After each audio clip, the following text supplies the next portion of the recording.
En ce qui concerne les accords de Matignon, moi j'y crois. Moi j'y crois. Pourquoi pas? Parce que de toute façon, ceux qui disent que c'est néfaste n'ont rien proposé d'autre, de toute façon. C'est vrai qu'on a pu hurler partout, hein, à tort et à crier à travers la presse, à travers les médias, mais personne ne dit dire, moi j'ai trouvé la solution. Ça c'est pas bon, j'ai mieux.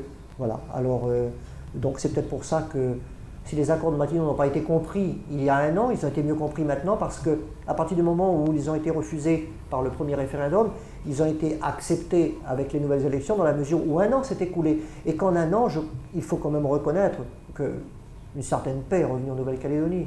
Ce n'est pas quelques caillassages à droite et à gauche. De toute façon, des voyous, il y en a partout. Alors pourquoi pas chez nous, hein? Alors il ne faut quand même pas dramatiser.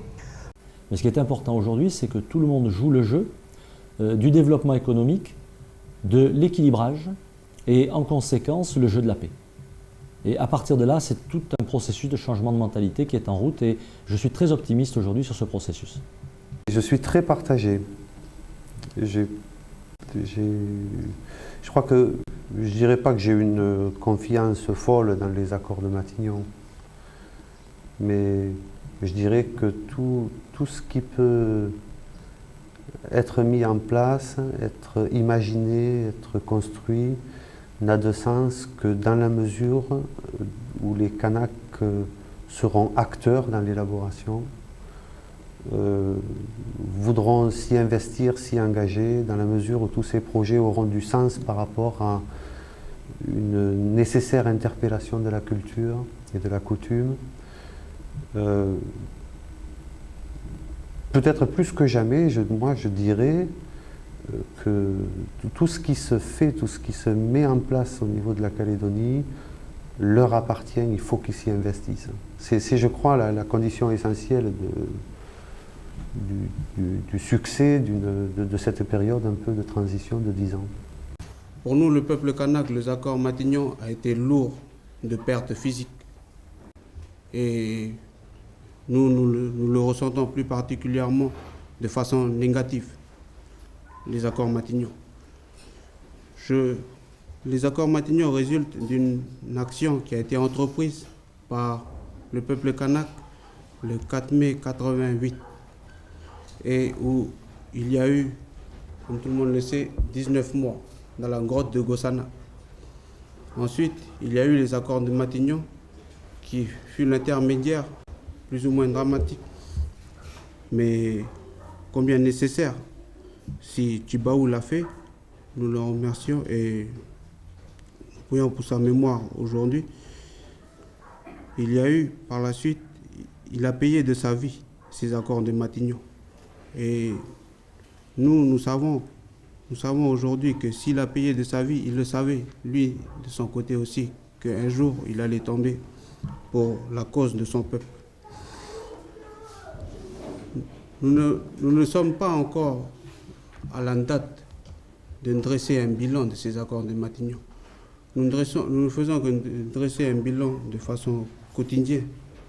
Nous savons que pour nous, il y a des rejetés et il y a des privilégiés dans ces événements qui sont là. Nous le vivons en tant que militants, purs et simples. Nous savons aussi que les accords de Matignon ont été un très grand facteur de démobilisation de la lutte du peuple kanak en général. J'ai rencontré Jean-Marie à l'époque où se négociaient les accords de Matignon. On s'est vu plusieurs fois à ce moment-là. Et ensuite, peu de temps après les accords de Matignon, moi je suis reparti en Nouvelle-Calédonie, très exactement à Yingel. Et je l'ai rencontré là-bas après la signature des accords de Matignon. Et au moment où il est reparti pour la signature des accords d'Unino, la confirmation. Il y avait au départ une méfiance. On était venu à la demande de la commission du dialogue et on ne refuse pas le dialogue. Donc on y vient.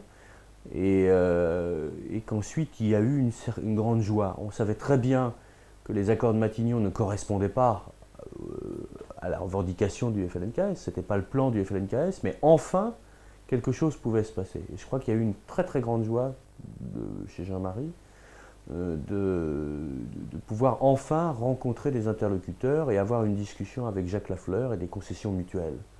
Et ça, je crois que ça a été une de ces très grandes joies. Oui.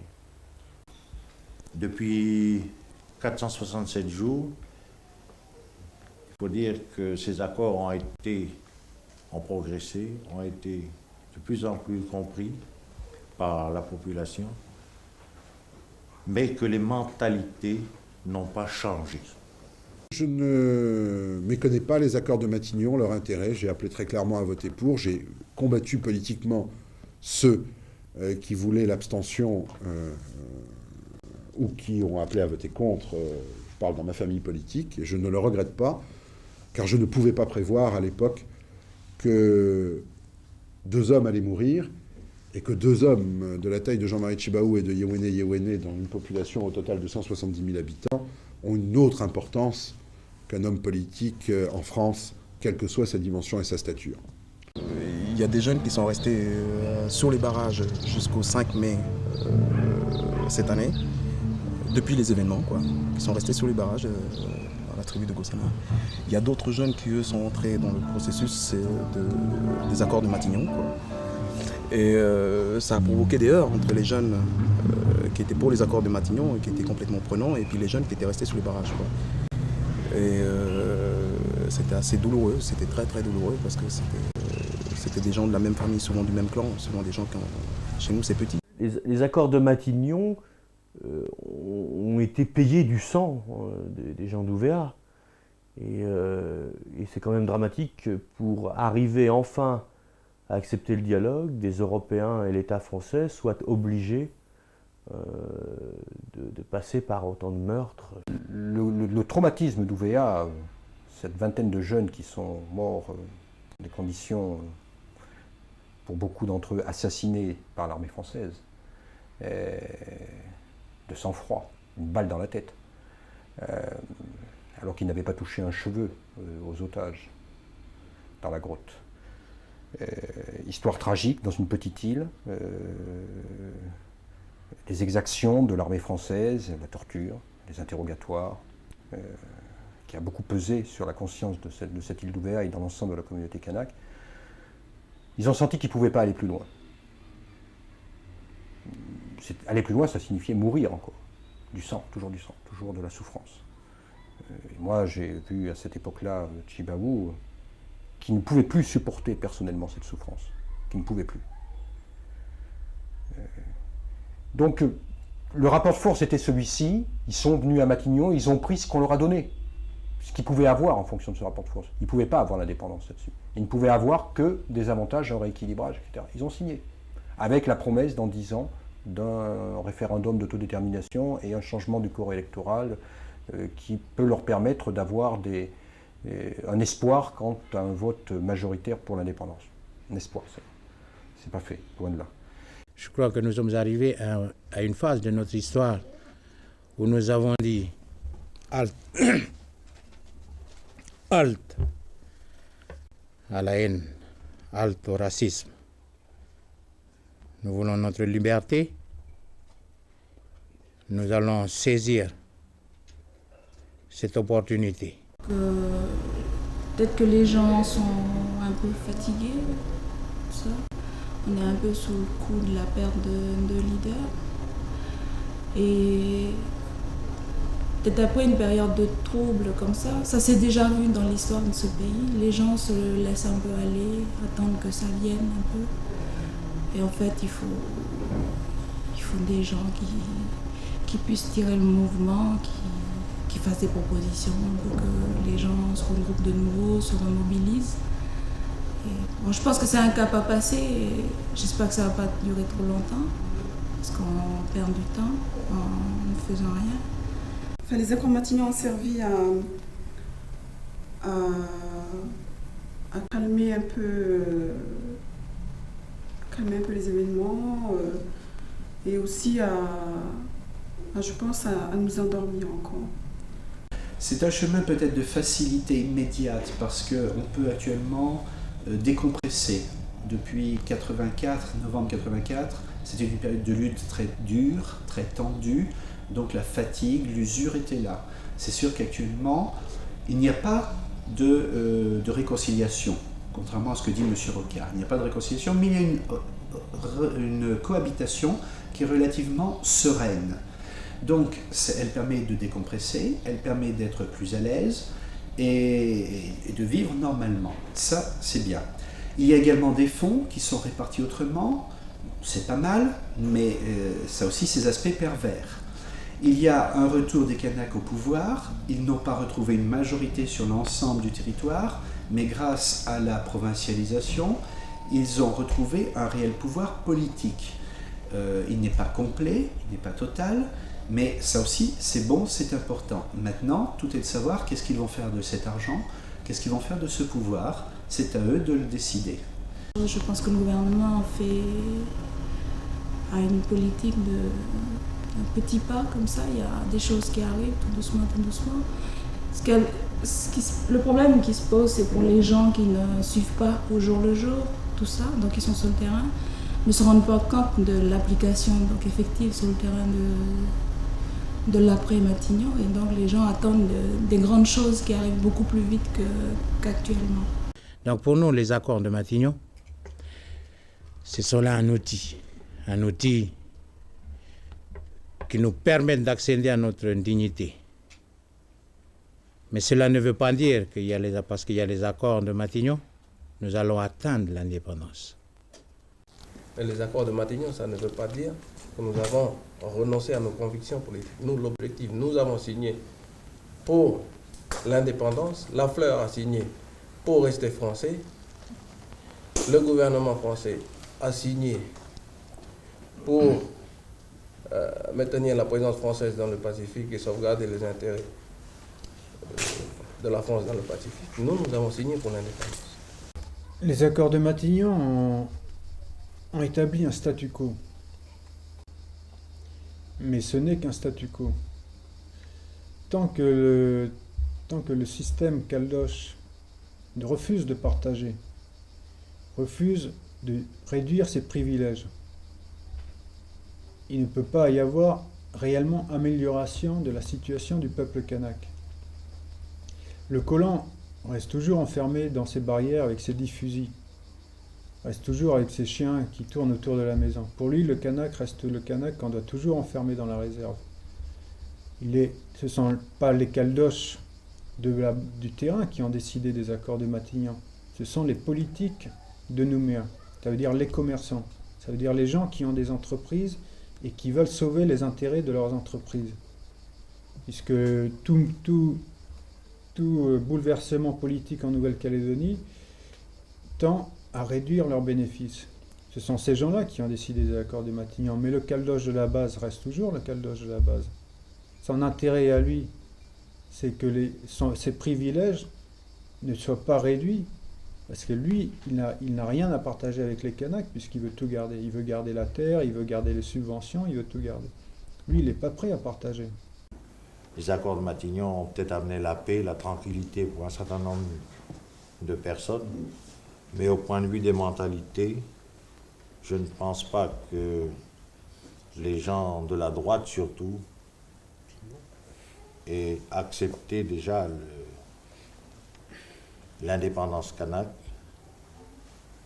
et la perspective qu'un jour les Kanaks retrouvent cette souveraineté. La situation, malgré toute une opération médiatique, n'a pas changé. On est toujours considérés comme des citoyens de seconde zone, puisqu'on a toujours un statut particulier, que c'est toujours les gendarmes qui ont la fonction de syndic autochtone. C'est-à-dire qu'il faut passer automatiquement par la gendarmerie pour faire des demandes ou pour faire des mariages ou pour faire des adoptions, etc. Et que nous sommes toujours dans nos réserves. Et puis c'est négatif parce qu'encore une fois, on essaie d'effacer le passé. On se dit, bon, ben, il y a eu les accords de Matignon, et puis on oublie tout le reste. Hein. C'est fini, il n'y a plus d'événements de 84, il n'y a plus de colonisation, il n'y a plus rien. C'est comme toujours, on essaie de nous faire oublier notre passé, d'effacer le passé. Et avec les accords Matignon, c'est ça, on oublie tout. Et c'est pas possible, ça ne pourra rien donner de bon. À mon avis, ça ne peut rien donner. Et puis, bon, la chose positive, c'était justement que Jean-Marie et puis Jacques se parlent, donnent l'exemple. Mais le problème, c'est qu'en ce moment, ça ne retombe pas dans le peuple, quoi. Ils ont montré Enfin, surtout Jean-Marie, il a fait quand même don de sa vie pour ça. Il a fait don de sa vie pour montrer au peuple calédonien qu'il fallait se parler, et nous, on n'arrive pas à concrétiser ça, ça redescend pas dans le peuple, quoi. De toute façon, l'image de Tjibaou et de Lafleur en train de se serrer la main, c'était une image indispensable en cette période-là précise. Il fallait montrer à tout le monde entier qui était traumatisé par les événements, montrer que c'est fini. La France a réussi à calmer un peuple en effervescence, quoi. Vous voyez là le Caldoche et le Kanak en train de se serrer la main après 136 d'années de colonisation. Ce qui nous fatigue, c'est un langage faux. Ça y est, la paix est revenue, la fraternité est revenue. C'est pas vrai. Il n'y a pas de fraternité. Non, peut-être qu'on ne s'insulte plus, qu'on se respecte, mais il n'y a pas de fraternité. Nous sommes actuellement dans une période difficile pour le peuple kanak. Difficile d'abord parce que beaucoup pensent que tout a été réglé par les accords de Matignon. Tous ceux qui connaissent bien la Nouvelle-Calédonie savent que ce n'est pas vrai et qu'à l'inverse, si les accords de Matignon ont apporté la paix, s'ils ont apporté un mieux-être, s'ils ont apporté un nouvel espoir, tout est à construire en Nouvelle-Calédonie.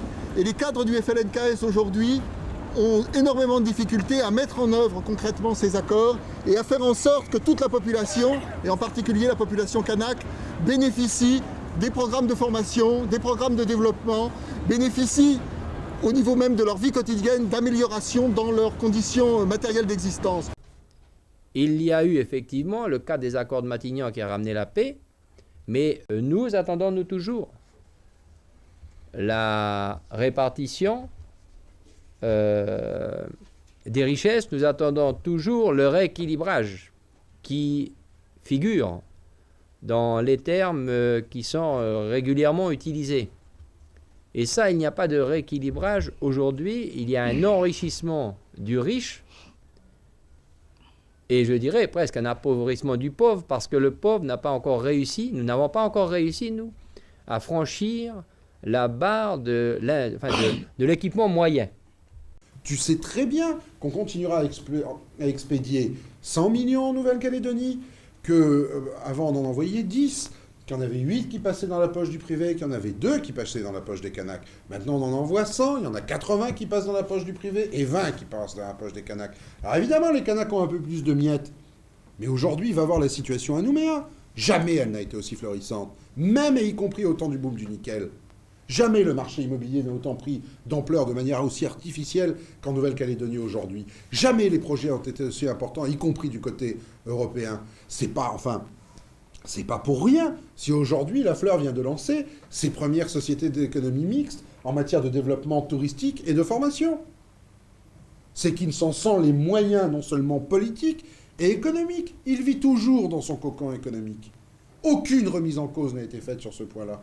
Ce registre-là, on a dit, on va en donner plus aux Kanaks, ça rétablira l'équilibre. Mais c'est quand même avoir une singulière vision pseudo-angélique là-dessus, alors que l'on sait que le système est fait pour renvoyer l'argent aux plus riches. Ces dépenses du budget d'État en Nouvelle-Calédonie se sont... on a rajouté quelque chose qui est extrêmement important. C'est que pendant un an, on a fait du crédit à tout va, sans d'abord personnel. On a prêté à tout le monde, aux Européens pour construire, aux Kanaks pour acheter des bagnoles. Et tout le monde s'est servi de cette façon-là. Je veux bien dire que Lafleur a montré sur un certain nombre de faits qui voulait respecter ses engagements, mais objectivement, il s'est assuré la contrepartie. Ça c'est clair. C'est pas gratuit non plus, c'est pas un don. Il a fait des gestes dans le cadre de l'équilibrage, mais ils ne sont pas gratuits, et il engrange. Les accords de Matignon ont servi essentiellement à distribuer de l'argent très largement. On ne va plus pouvoir le distribuer parce qu'on a besoin de l'argent dans le Golfe ou en Europe de l'Est. Donc on va se retrouver avec une situation plus difficile, un gâteau plus difficile, et on va revoir les tensions renaître parce que fondamentalement c'est ça. Alors j'arrive à mon neveu d'Éloi Machereau, il me dit ça va être la guerre civile. Et ça, c'était la première fois que j'ai entendu cette expression dans ce bouboubar. Il me dit c'est la guerre civile, on est en train de s'y préparer. Moi je te le dis, les accords de Matignon, on n'en veut pas. Le projet Rocard, on s'en fout. Tout ça c'est lent, tout ça c'est du leurre, tout ça c'est pour nous fabriquer une petite bourgeoisie kanak qui va se tourner contre nos frères. Ils emploient beaucoup cette expression, nos peuples, nos frères. Et ça va se retourner contre nous. Eux vont nous tourner le dos. Ils vont oublier leur solidarité de clan. Ils vont oublier leur devoir envers la tribu. Et ils vont constituer une petite classe. Et nous, le peuple, on sera toujours derrière. Il faut que ces gens, on les laisse vivre comme ils veulent. Et les accords de Matignon partent mal dans ce sens, entre autres. Déjà pas mal que les socialos sont infiniment moins sanguinaires que le petit docteur Ponce, cet enfoiré. Mais faire Matignon et acheter la paix comme il le fait, ça va créer une petite bourgeoisie agréable pour avoir un interlocuteur et dialoguer avec, mais ça fait exploser les structures claniques et tribales. Et par la corruption, ça les fait exploser. Ce qui n'est pas une bonne méthode de gouvernement, je crois. Le problème, c'est qu'aujourd'hui, la situation telle qu'on la voit se développer en Nouvelle-Calédonie, c'est malheureusement pas, si j'ose dire, partition ou indépendance. C'est partition ou indépendance, première branche de l'alternative, ou déliquescence politique d'un mouvement et corruption du corps social. C'est aujourd'hui ce qui est en jeu en Nouvelle-Calédonie. C'est pas partition ou indépendance. Si le gouvernement continue à déverser le fric qu'il déverse dans les conditions où il le déverse en Nouvelle-Calédonie, on arrivera à quelque chose qui sera, avec les évolutions propres à la Nouvelle-Calédonie, les différences, etc., comparable à la situation du corps social polynésien. Dérobades permanentes qui nous font constater qu'au niveau même de la loi référendaire, comme au niveau de la loi de décentralisation, le vrai problème n'est pas abordé.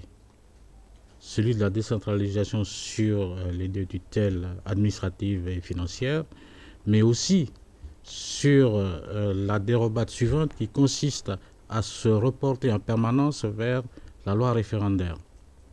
Sur ce projet de loi bien précis, nous n'avons pas été consultés.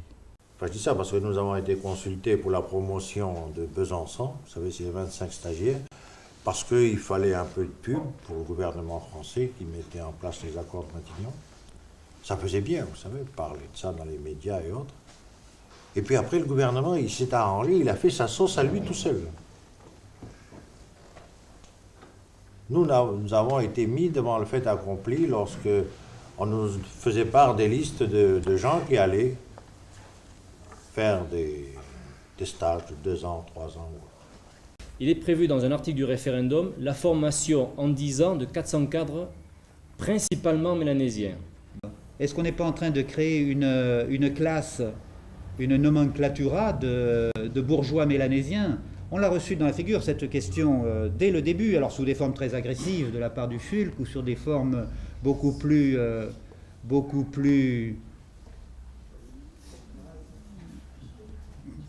douces, mais pas moins troublantes de la part des associations de femmes ou des choses comme ça. Qu'est-ce qu'on va devenir, nous, en face de ces cadres que vous formez? Ça va devenir des métros. Ils vont tous, bientôt, on ne les reconnaîtra plus. Les cadres mélanésiens que je connais, avec lesquels je suis devenu progressivement ami, sont des gens qui n'ont pas décollé de la solidarité, ce qui d'ailleurs paralyse un certain nombre de leurs initiatives. Moi je leur dis, mais tu gagnes un fric fou toi, c'est pas possible. Pourquoi tu le fous pas dans la micro-entreprise de ton village là-bas à Lifou? Je comprends pas. Le maire nous dit, il faut investir, et toi tu gagnes ton fric, tu le mets où? Et tous tes copains que je peux citer, ils les connaissent comme moi. Bah oui, mais c'est parce que on le fera pas sans en avoir discuté longuement avec tout le monde, etc. Donc ce qui est un élément de frein, disons, pour un capitalisme un petit peu galopant, est aussi un élément, me semble-t-il, de sécurité par rapport à ce risque de coupure entre ceux qui savent, ceux qui décident, ceux qui empochent, et puis les autres. Tant qu'on sera toujours dans cette situation où l'administration est toujours suprême, quoi, où c'est la France qui détient toutes les ficelles de la vie économique, tout ça au pays, je veux dire, ça ne changera pas. On peut vivre comme ça jusqu'à perpète, quoi. Et le piège, justement, qui nous mettent, c'est justement, est-ce que vous n'avez pas peur d'être envahi par la suite par les Suisses ou par les Russes Est-ce que vous n'avez pas peur de tomber dans le sous-développement ou dans la misère? Le gouvernement a eu peur. A eu peur que les accords de Matignon soient cassés. Il a fallu ménager le RPCE. Il a fallu arranger avec le FLNKS pour pas qu'il y ait trop de... Alors quand on a peur, on ne fait rien. Le 14 juillet 89 est arrivé, on n'a pas beaucoup avancé. En mai 88, le gouvernement a le rapport de force politique lui permettant de casser les reins, pour parler clair, à la droite locale. Il en a le rapport de force politique. Et il ne le fait pas. Et là, c'est tout à fait volontaire de sa part. Ce n'est pas la peur de ne pas avoir de majorité ou autre. C'est la volonté politique de faire prédominer l'idée qu'il a des intérêts de la France. Je pense que Moreau-Roy est un non-dit extrêmement lourd, pour parler comme les psychanalystes, un non-dit de la politique française en Calédonie. On raconte, je crois bien que c'est Tjibaou lui-même qui nous en avait fait la confidence, qui n'avait même pas pris place dans un fauteuil de Matignon, que Rocard déjà attaquait, il n'y a pas d'autre mot, nous restons dans le Pacifique. Bon, et ça, il s'agissait bien évidemment de Moreau-Roy, mais si le mot n'était pas prononcé. Est-ce que les impératifs de Moreau-Roy restent à ce point-là essentiels, un élément essentiel de la politique française dans le Pacifique, que ça domine et l'avenir de la Polynésie et l'avenir de la Calédonie? Or, nous sommes quand même en période de redistribution générale des cartes. Le mur Berlin s'est effondré, mais l'effondrement du mur Berlin a salement secoué le mur de Moreau-Roy. Je rappelle que le mur de Moreau-Roy, il n'a que 4 mètres. Mais quand même, sur un atoll, 4 mètres, c'est beaucoup. Parce que l'atoll s'effondre tellement il a été maltraité, et on a dû construire année après année une barrière de béton qui a maintenant 4 mètres, qui le protège des raz-de-marée, des tempêtes violentes, des ouragans, etc. Il y a un rapport entre le mur de Berlin et le mur de Moreau-Roy, à mon avis. Parce que la logique de Moreau-Roy, c'est quand même la guerre en Europe. Je rappelle simplement, à titre de note de bas de page à l'exposé de notre ami Gabriel Marc, que c'est la même année où a été ouvert le centre d'expérimentation de Moreau-Roy, et où on a repris, sous forme des décrets, je crois bien que c'était les décrets Jacquinot en 63, pardon, c'est ça, en 63, mais ça n'a pas tardé 6 mois, ça a été immédiat, pour reprendre ce qui avait été donné aux Calédoniens, et en fait à ce moment-là à l'UC, par la loi de fer de 56, confirmée par le référendum de 58 que les Kanaks avaient voté, qui était dans la continuité de la loi de fer, menant les Toms à l'indépendance, qui était la vocation normale de tous les Toms, y compris en Afrique. Bon. Et là, on voit très bien l'interdépendance. Là, de ce point de vue-là, la théorie des dominos, elle a quand même fonctionné. Pour l'instant, qu'est-ce qu'on est en Calédonie? Qu'est-ce que la France a fait en Calédonie? Qu'est-ce que c'est que la Calédonie actuellement? La France, elle a dilapidé notre pays. Elle a retiré tout le nickel qu'on avait pu retirer. Elle n'a jamais développé d'entreprise. Elle n'a jamais développé l'agriculture. Elle n'a jamais cherché à développer ce pays, tu vois. Alors, pour moi, on est déjà dans un système tiers-mondiste. On est déjà, mais c'est caché, évidemment. 75% de la population vit est fonctionnaire.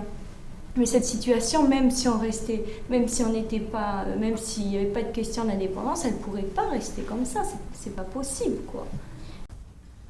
Alors, le problème du développement, c'est un peu en ce moment le grand thème. C'est le grand thème parce que finalement, les choix qui ont été faits lors des accords de Matignon sont que dans les 10 ans à venir, sur le terrain du développement, il faut que chaque camp fasse ses preuves. Hein, et que le meilleur gagne, à la limite, et que le meilleur emporte le morceau, je dirais, au travers de cette bataille. Et cette indépendance sur 10 ans, on n'en veut pas. Parce que 10 ans, c'est trop long.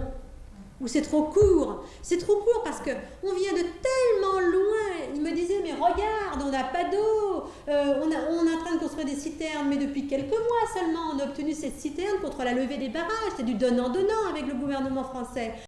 Et bon, ils nous disent, voilà, regarde d'où on vient de si loin. Comment veux-tu qu'on rattrape tout ce retard? En 10 ans, on n'y arrivera jamais. Alors, c'est pour ça qu'ils sont si désespérés. Les bras leur en tombent. Ils se demandent comment ils vont rattraper cet immense retard. L'arbitre est celui qui rétablit l'équilibre et qui fait respecter les règles du jeu. Les règles du jeu n'ont jamais été respectées en Nouvelle-Calédonie, non seulement en raison de la situation coloniale, mais parce que l'État n'a jamais su s'y faire respecter. Je me souviens d'un entretien avec Pierre Jox lorsqu'il a eu le dossier, il a hérité du dossier après Edgar Pisani, et qui a quand même été quelque peu surpris d'entendre un avocat du FNLKS qui, dans le secret de son cabinet, et à la question « Qu'est-ce que vous pensez qu'on doit faire ?», lui dit « Monsieur le ministre de l'Intérieur, rétablir l'autorité de l'État ». Ça voulait dire, à ce moment-là, rétablir l'autorité d'un État impartial, et d'un État non seulement impartial, mais qui rétablisse l'équilibre. Alors, dans une situation où tu as des dominants et des dominés, enfin, c'est quand même extraordinaire, ça, qu'en France, les socialistes nous servent, et à juste titre, le fait que l'État doit contribuer à réduire les inégalités, et que soudainement, le pouvoir de l'État en Nouvelle-Calédonie devrait être un arbitre égal entre des parties prenantes qui sont présupposées, que l'on admet en même temps inégalitaires. Je trouve que c'est encore un piège de la part du gouvernement français. Un piège pour les Kanaks et aussi pour toutes les autres communautés. Or, que l'on ne me fasse pas croire un seul instant que c'est par naïveté politique que ce gouvernement a apprécié les accords de Matignon en termes d'arbitre pour tenir la part égale entre les deux parties. Outre le fait que ce serait là une curieuse conception de l'histoire de la colonisation et de ses conséquences que de mettre sur un pied d'égalité le colonisé et le colonisateur, je pense, et c'est mon avis, que cela, au-delà de la rouerie politique, correspondait à une volonté bien déterminée, car ce jeu-là permettait, ou du tout moins il le croit, et il le croit encore, la prééminence des intérêts français en Nouvelle-Calédonie et l'absence d'indépendance. On n'a jamais entendu un mot de favorable de ce gouvernement et des hommes qui le composent dans le passé quant à cette approche, au moins, qui était le statut Fabius Pisani et le plan d'indépendance-association mis en avant par Edgar Pisani. Cette Louise me disait, les accords de Matignon, ça va être une catastrophe, et le plan Rocard, on n'en attend rien de bon. Alors je lui ai demandé de s'expliquer un petit peu plus. J'ai dit, mais enfin, les accords de Matignon, ça a quand même... Oh, elle me dit oui, ça a apporté la paix. Elle m'a devancée, elle me dit, ça a apporté la paix. Et c'est vrai qu'on a le calme sur les îles, et on en avait besoin, parce qu'on en avait marre de tout ça. Et beaucoup de femmes m'ont dit, ça a apporté la paix. De ce côté-là, c'est le côté positif. Mais alors, quelle paix? Et c'est cette paix-là qui leur fait peur, parce que c'est une paix qui est un état de non-guerre et qui n'est pas une paix de construction. Elle dit, c'est maintenant qu'il faudrait faire quelque chose, de boire au lieu de, etc. C'est maintenant qu'il faudrait construire. Et le projet de développement aujourd'hui, bien au-delà de la paix, c'est le projet que l'on retrouve dans la manière dont les dirigeants kanaks abordent la question du développement. Je prends un exemple. Nous avons à réaliser une route entre Koné et Poindimier, dans le H, une transversale entre la côte ouest et la côte est. Cette route va traverser les terrains coutumiers. Ce n'est pas simple. La procédure d'expropriation ne s'implique pas. Lorsque nous en avons parlé, les dirigeants nous ont dit on n'a pas là la solution. Mais on va se mettre autour d'une table, on va la trouver. Il faut l'inventer. Et puis, sous forme de boutade, ça ne prendra pas plus de temps qu'une expropriation chez toi. La France adore les grands travaux. On a hérité des Romains l'idée qu'on doit construire des voies romaines et que c'est comme ça que la civilisation avance. Donc on construit des voies romaines avec des boîtes métropolitaines, des grosses boîtes métropolitaines, dont la Lyonnaise des Eaux et puis des autres grosses boîtes, des grosses entreprises. Bon. C'est-à-dire c'est de l'argent qui va retourner en France. Toutes ces actions, petits et grands projets, c'est ce que j'appellerais un peu la décolonisation par le bas. S'engager dans une action de développement pour créer les conditions d'un rééquilibrage qui lui-même va être la source d'une décolonisation. Mais est-ce que ce n'est pas un pari difficile à défendre Est-ce que finalement, la nécessité de réformer le système n'est pas une condition préalable du développement? En tous les cas, c'est ce que dit Paul Néautine, qui tout en s'engageant, parce que par réalisme et pragmatisme, c'est dans le cadre dans lequel on est, qui tout en s'engageant dans cette politique, disait récemment, le développement ne peut être effectif que dans le cadre de la décolonisation. La signature des accords, c'est pas l'adhésion à un projet que nous aurions imaginé. C'est la prise en compte d'un rapport de force qui fait qu'on n'a pas pu aller plus loin et on a signé ces accords, mais pour donner un cadre positif, un contenu positif par rapport à notre propre revendication, la seule chose qu'on demande et qu'on a décidé de faire, c'est de demander à nos gens, à nos forces, à nos gens, d'utiliser cette période et les moyens de cette période pour créer, pour initier des choses nouvelles qui aient un sens par rapport à la nation qu'on veut créer. Nous aussi, nous allons discuter avec eux par rapport aux accords pour dire, bon ben ok, c'est bien gentil de parler des accords, jusqu'à maintenant on a parlé de formation, on a parlé de rééquilibrage, mais il faudra bien qu'on discute du nickel aussi pour savoir comment on peut partager les bénéfices. Mais je crois qu'au-delà des mots, le poids des actes a été important et on fait confiance aux intéressés. On fait confiance aux organismes locaux, on fait confiance aux responsables locaux. On leur délègue des budgets et on n'est pas sans arrêt derrière eux pour dire attention, si vous faites ça, on ne vous donne pas le budget. Et déléguer, c'est ça la décolonisation. À chaque fois qu'on commence à rentrer dans le détail, à chaque fois qu'on commence à vouloir mettre en application les grands principes, à chaque fois que les politiques se posent des questions ou interrogent, on leur répond par des questions d'ordre technique. Et c'est le cas en Nouvelle-Calédonie quand il s'agit des textes au niveau du Congrès, c'est le cas au niveau du comité de suivi, quand il s'agit du suivi des accords de Matignon. Il faut dire, entre parenthèses, que la loi sur le corps électoral, la loi ou les arrêtés prévus sur le corps électoral qui visent donc à limiter le corps électoral qui doit se prononcer pour l'autodétermination de 98, cet arrêté ou ces lois, ces textes-là ne sont toujours pas sortis depuis, alors que c'était l'une des mesures, l'une des conditions principales avancées par le FLNKS dans son engagement. Et il avait été convenu que le gouvernement diminuerait les traitements de la fonction publique et prendrait des mesures pour diminuer les incitations pour que les retraités se fixent en Nouvelle-Calédonie. Il y a donc un ensemble de mesures, et ça, Jean-Marie Tshibao et Yewene me l'avaient dit très directement le soir même de la signature des accords de Matignon, en me disant nous avons eu des accords tout à fait formels pour que la France fasse en sorte que le nombre de gens qui sont installés en Calédonie ait moins d'intérêt à y rester, que d'ici 10 ans, certains d'entre eux probablement seront partis. Alors je crois que c'est certainement un des rôles du comité, dans l'esprit que Gabriel redisait à l'instant, c'est d'appeler peut-être l'attention, de rappeler que c'est quelque chose de fondamental, sinon nous allons nous retrouver dans une situation tout à fait identique sur ce plan, si vous voulez, des engagements pris à des situations que nous avons connues où finalement le corps électoral risquera de ne pas pouvoir déboucher ou ne sera pas crédible. Et à ce moment-là, on peut très bien voir un refus ou une impossibilité d'organiser les élections. Enfin, c'est la situation de 84, si vous voulez, d'une certaine façon, où les Kanaks ont dit on ne peut pas, le statut, même s'il y a des choses intéressantes, de toute façon, nous en serons dépossédés, c'est pas nous qui... Alors je crois que vraiment tout l'esprit des accords de Matignon peut être aboli, enfin en tout cas adultéré par si ce point-là n'est pas traité. Car actuellement on parle beaucoup plus de développement et d'économie que de ce problème-là. Et c'est le problème politique, là, il est au fond. Eh bien, on nous oppose aujourd'hui que le district ne pourra pas rentrer dans le cadre de la décentralisation parce qu'il y a des modifications prévues à la loi de 1970. Pour vous dire encore combien, malgré ces accords de Matignon, malgré les problèmes que nous avons connus en Nouvelle-Calédonie, nous sommes encore, je dirais, un territoire lointain.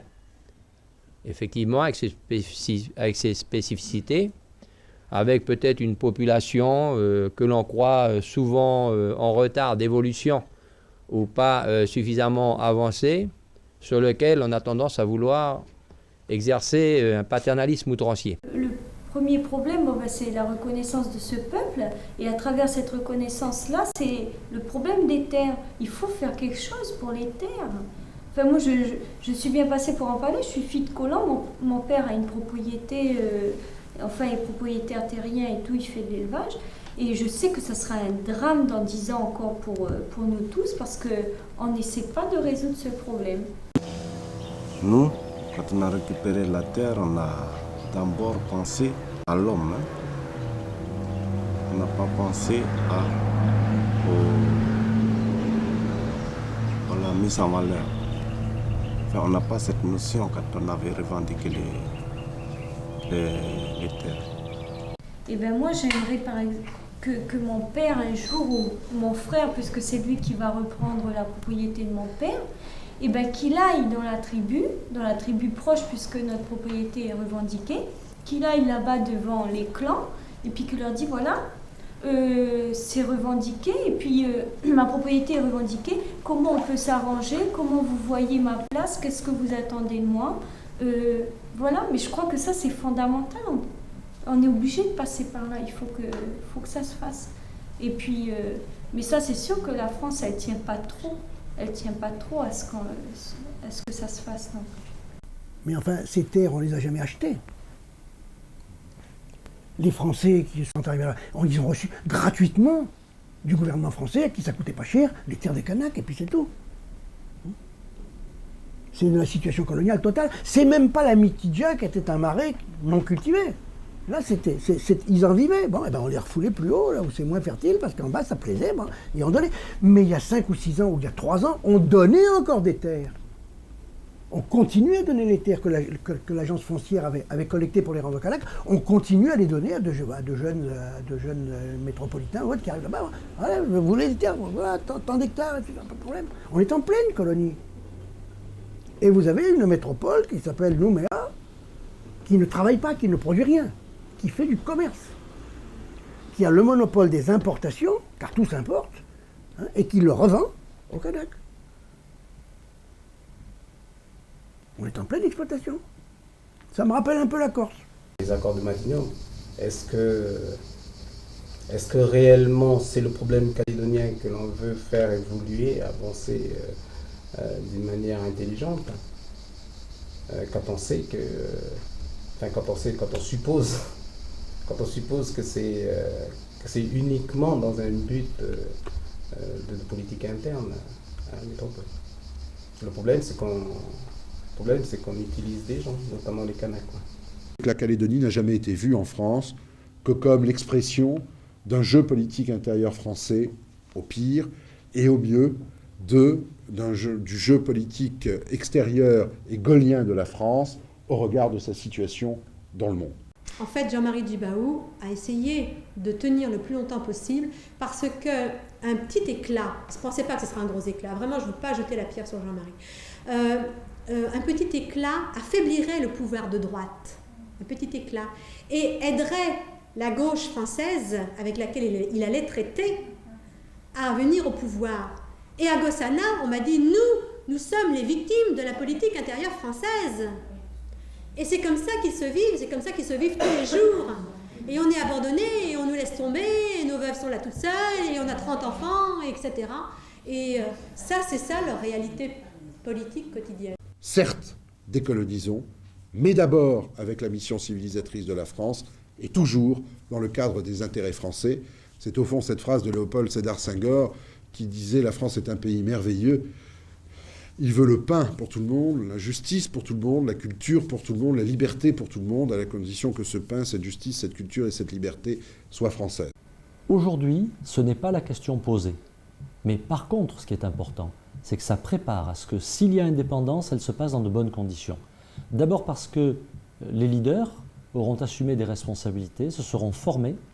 Ensuite parce que l'on aura établi un certain équilibre entre les communautés, entre les régions.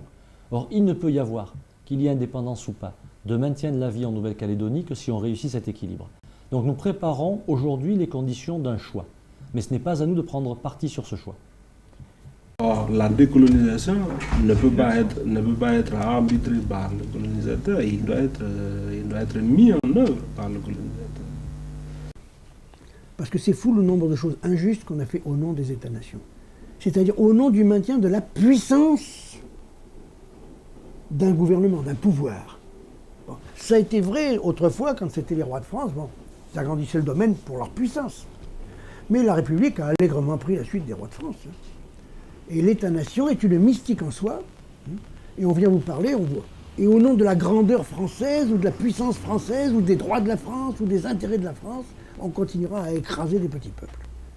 Et je crois que cette notion-là, il va maintenant être temps au XXIe siècle, et je pense que ça, on le verra au XXIe siècle, de quitter le siècle des nationalités, qui a été le XIXe et le XXe, pour venir au siècle des peuples. Et essayer maintenant de rendre une justice à tous les pauvres peuples opprimés qu'il y a sur Terre, et écrasés qu'il y a sur Terre.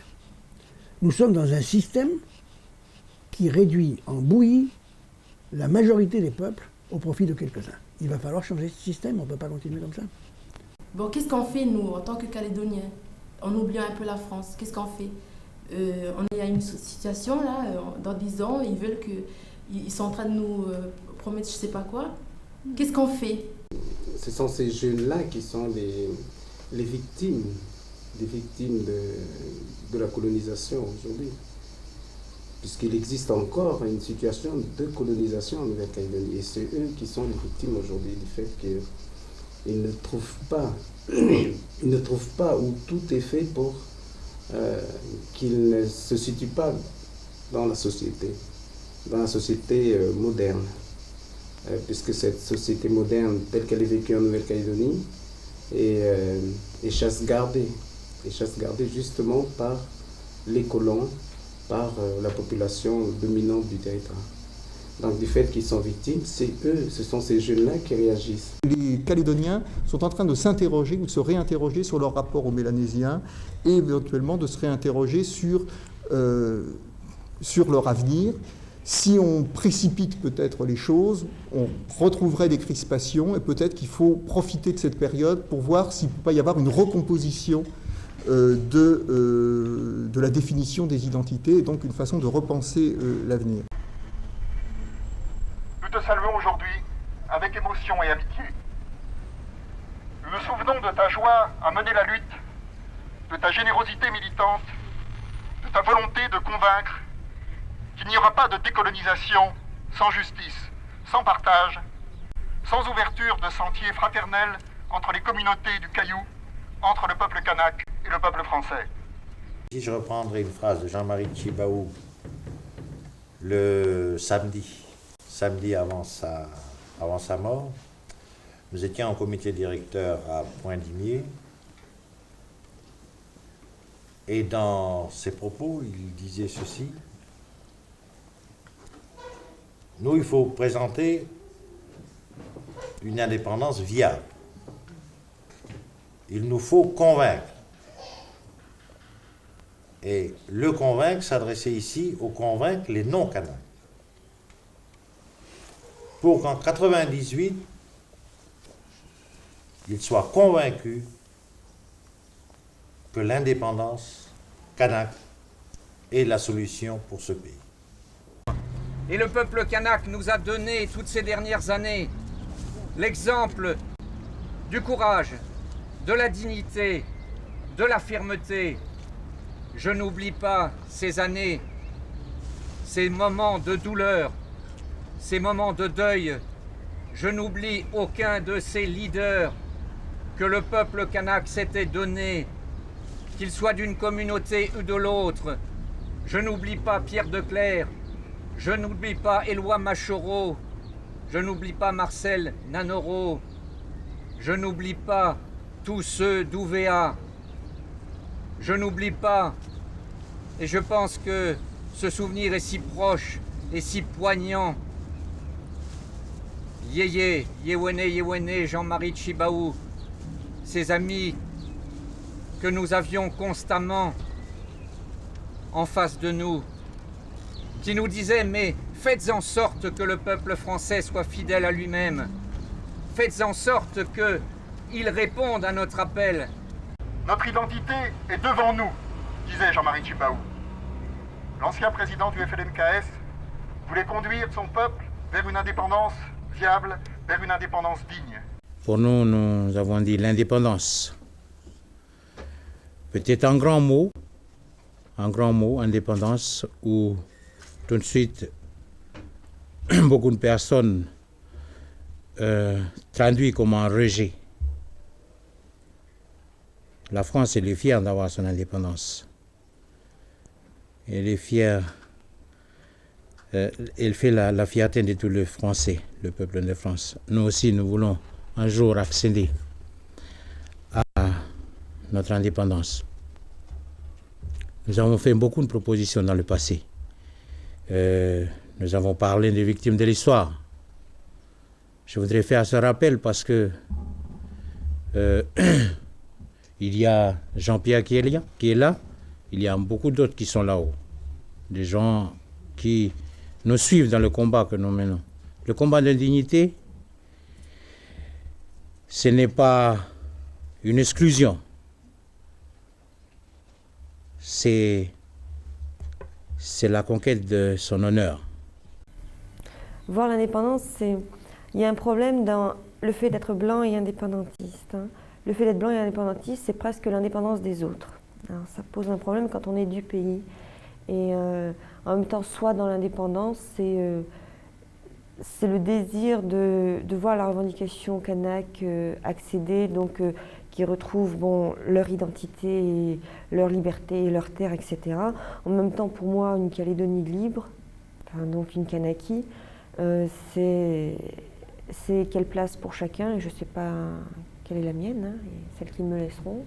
Et en même temps, c'est un pays qui ne ressemble pas au Vanuatu. Donc, je suis pour l'idée de l'indépendance, ceci dit, je suis pour une indépendance réussie. Pour vous répondre très franchement, je dis que c'est à vous qui êtes un jeune et moi qui suis un jeune aussi, c'est à nous deux de faire en sorte que les perspectives soient des perspectives claires et qui vous sécurisent à la fois et qui me sécurisent également. Je pense que finalement la réponse est entre nous.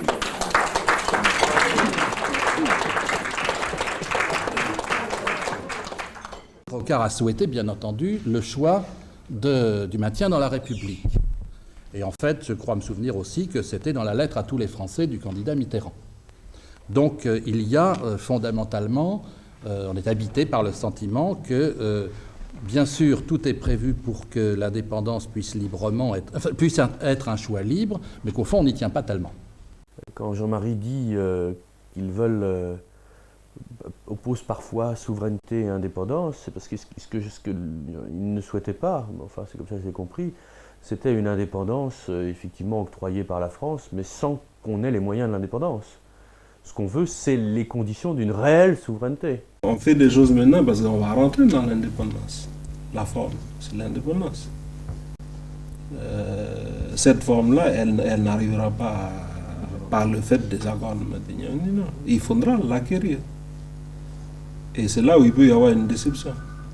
Je pense qu'il y a toujours la volonté politique que les choses se passent dans le cadre de la République, en donnant plus de pouvoir aux Kanaks, en essayant de les intégrer, de les insérer dans le jeu économique, en leur donnant plus de pouvoir, en faisant des efforts vis-à-vis de cette communauté, c'est le cas depuis les accords de Matignon, de rééquilibrage, mais qui ne va pas, une démarche qui ne va pas jusqu'au bout, à savoir la restitution de la souveraineté, qui bute toujours sur ce blocage-là. Donc espérer une assimilation des Kanaks au peuple français. Le peuple kanak étant sans doute dans leur esprit une composante du peuple français. Ce qui m'apparaît être un aveuglement total par rapport à l'histoire. Inéluctablement, il faudra bien qu'on admette qu'ils ont le droit d'être indépendants ou libres, ou d'être maîtres de leur destin. Tout comme nous, quand nous parlons en permanence de notre indépendance. Et quand nous agissons au nom de notre indépendance. Ils ont les mêmes droits. Inéluctablement, ils les obtiendront. Ce que je voudrais, c'est que nous ne réussissions pas, en plus, à leur faire subir des maux supplémentaires avant qu'ils y réussissent. En fait, c'est ça la politique de la France, quoi, depuis le début. C'est divisé pour mieux régner. Et puis, toujours, il y a un feu qui brûle, quoi. Elle éteint juste les flammes, mais c'est pas qu'il y a les braises encore. Et en ce moment, c'est ça le problème. C'est que en ce moment, le feu, il est en train de commencer à... Enfin, je veux dire, il n'est pas complètement éteint, quoi. Parce que le fond du problème n'est pas résolu. Et ça passe à un moment, mais il y a un moment où ça va exploser, peut-être pire que les fois précédentes. Et ça ne sera pas la France qui sera sur place. Ça, le problème, c'est que la France est à 22 000 km et ça sera nous tous les enfants de ce pays qui vont être doublement et triplement victimes de ça. Je terminerai en disant, comme je le disais tout à l'heure, devant les députés et monsieur les députés et sénateurs qui sont venus, une phrase très importante de Jean-Marie Tjibaou, c'est plus jamais d'ouvert.